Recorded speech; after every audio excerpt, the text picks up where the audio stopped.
WNBA been looking real crazy, y'all. Welcome, Don Boy 718. We not in the radio station today in the studio. We out here doing it remotely. We just chilling. Happy Saturday to you. Want to get straight into it. The Storm last night, they had a mean one.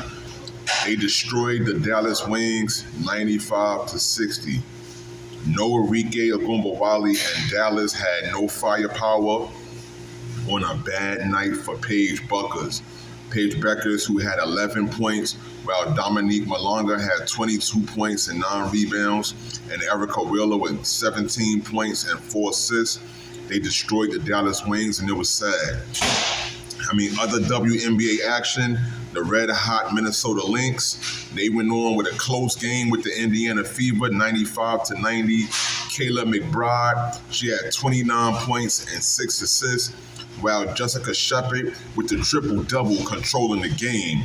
She had 22 points, 10 assists, 11 rebounds. Kelsey Mitchell with 27 and 5.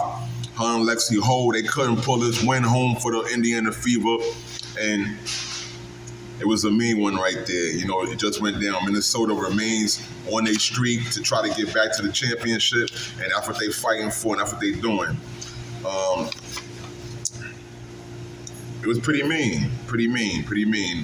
Justin. Alyssa Thomas also had a triple-double last night.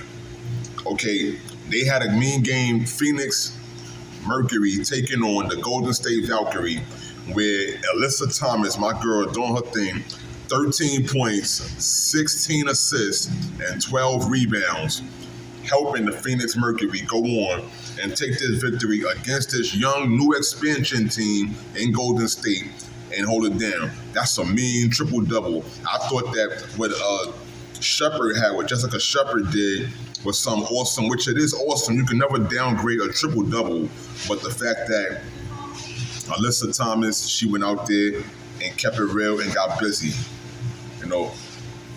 NFL preseason, a lot of y'all probably seen the New York Giants. They had a good start.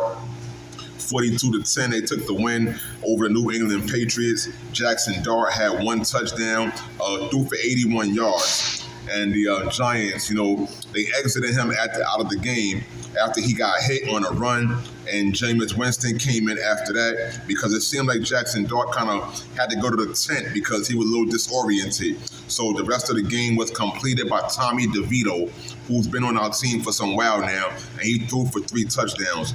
And Mike Kafka, he's looking to have a rejuvenated year in his second year being a new offensive coach for the team. And let's see where that can go right there. Working with Tyrone Tracy, Jackson Dart, and Malik Neighbors and the fellas. The Jets versus Eagles last night was a really close game. The Jets, they fought. Aaron Glenn really wanted to get this win there. He was calling timeouts, making play calls to take the game serious because it was the last preseason game. The season is about to start in 2 weeks, y'all. And Cal McCord, the Philadelphia product that played from Coach Fran Brown in Syracuse. Shout out to the Orangemen in Syracuse. He went into the game. He threw for 136 yards, helping secure the win for the Philadelphia Eagles, and they went on and ran with that one. Other preseason action, the Dallas Cowboys won 31-13 against the Atlanta Falcons. Tennessee Titans, they took a win 23-13 against the Vikings.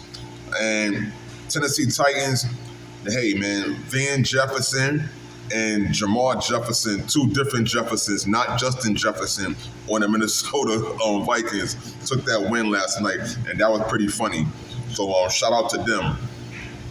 As y'all know, the baseball season is still going on, and the Yankees are 5.5 games behind the Toronto Blue Jays. And at this point, they're in second place to the Boston Red Sox for the wild card slot, while Detroit is on top of the American League with 77 wins. The National League was under control by the Mets at one point, but now the Mets, they're trailing Philadelphia by 6 games. 6 games. I think the Mets can catch them and do their thing, but right now they're fighting to be relevant in the National League wild card race, and this is pretty sickening, and it's a close one, and it's tight. So we got to check this out, show a lot of love to the New York Mets, and try to hope that they get to go where they got to go, representing this city of New York, and keep it going, keep it hungry, because, you know, they represent this city. It's more than just Queens. The orange and blue really means something. College football is making its way back today. You're going to see the game with Iowa State Cyclones and the K-State Wildcats. You're going to look out for Rocco Beck, who 18 straight games with a passing touchdown. This quarterback is a young hopeful trying to make its way up and potentially be in the Heisman conversations. Avery Johnson also, who had 25 passing touchdowns last year for Kansas State, K-State, and he was tied for number 5 in the Big 12. So give him a little credit. Avery Johnson has weapons on his team, you know, like Garrett Oakley, who's dead saying is something like Travis Kelce type. But Avery Johnson himself, this guy, 605 rushing yards, 2,712 passing yards. So he's on the way. Look out for him. And they're playing in Dublin, Ireland.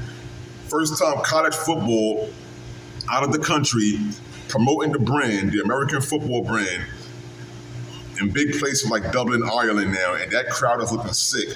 And they're attracting and exhibiting to the world a whole new way of playing sports and letting them see how this football is just more than love. And it's looking real great, y'all. So check them out. I think it's going to be beautiful. Don Boy 718. Thank y'all for checking us out and for showing love. Matt Campbell, he's changed the culture in Iowa State since he's been there, since 2016. So shout out to him. Sometimes people say coaches aren't really the most effective on the team. It's the players. But of course, the players play the game, but the coaches are the ones that inspire them and draw up the plays and believe in them, help them believe in themselves, and point out things that these guys forget to do. So shout out to that. Have a great Saturday. Don Boy 718, y'all.